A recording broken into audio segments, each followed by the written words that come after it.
Magandang araw sa inyo mga mareng at eto nga kami ngayon ng aking anak ng bunso at nag-aasikaso na para pumasok siya sa school. At ayan, binibihisan ko na nga pala siya dyan mga mareng para sa kanyang pagpasok sa school. Sinusuotan ko na siya ng kanyang uniform. Tingnan niyo naman kung gaano kasi pag pumasok yung anak kong bunso talaga naman.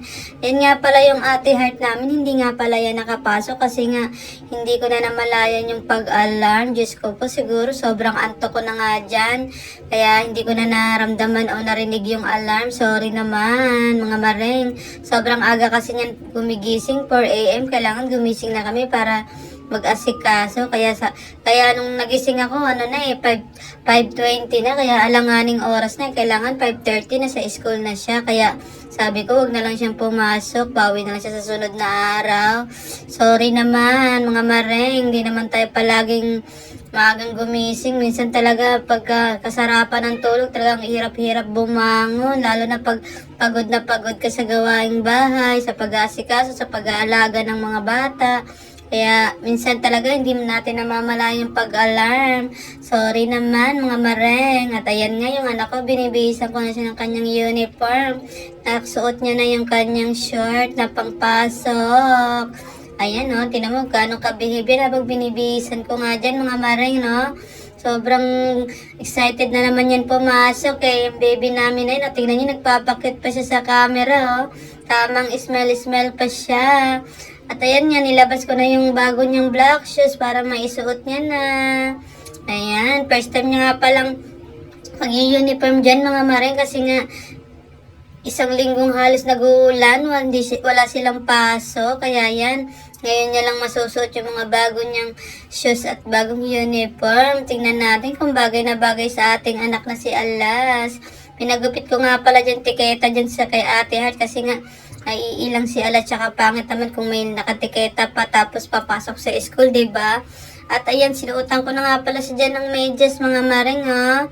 Tingnan niyo naman, tuwan-tuwa na yung batang excited nang pumasok.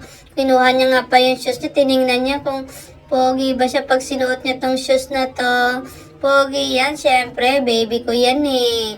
O, diba? Bagay na bagay sa baby. Tinitignan niya talaga kung bagay sa kanya. Oh. Ang galing-galing na talagang pumorma ng baby namin na yan. 4 years old lang pala yan mga mareng. Kaya pinasok ko na siya sa school para masanay siyang pumapasok para sa susunod na taon eh. Hindi na pahirapan. Kaya nire-ready ko na siya para sa susunod eh. Masaya na siya palaging papasok sa school. Wag lang mananawang pumasok. Baka sa susunod, ayaw nang pumasok dahil pagod na. Charot!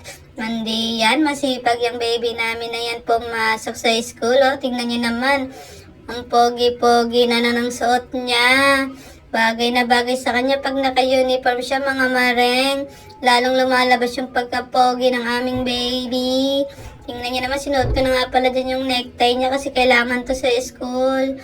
Ayan, oh, kita niyo naman kung gaano siya katahimik habang binibihisan ko.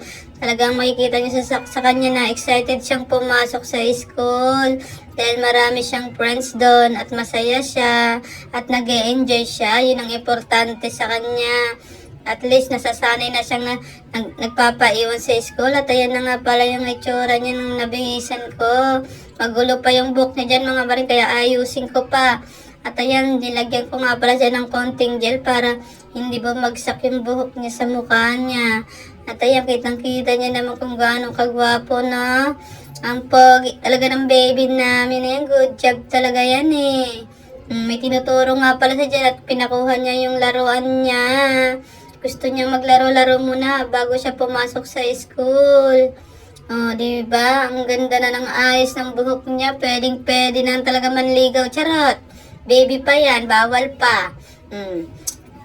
At ayan, malapit na siyang matapos dyan mga mareng dahil nga anong oras na rin, baka malate siya.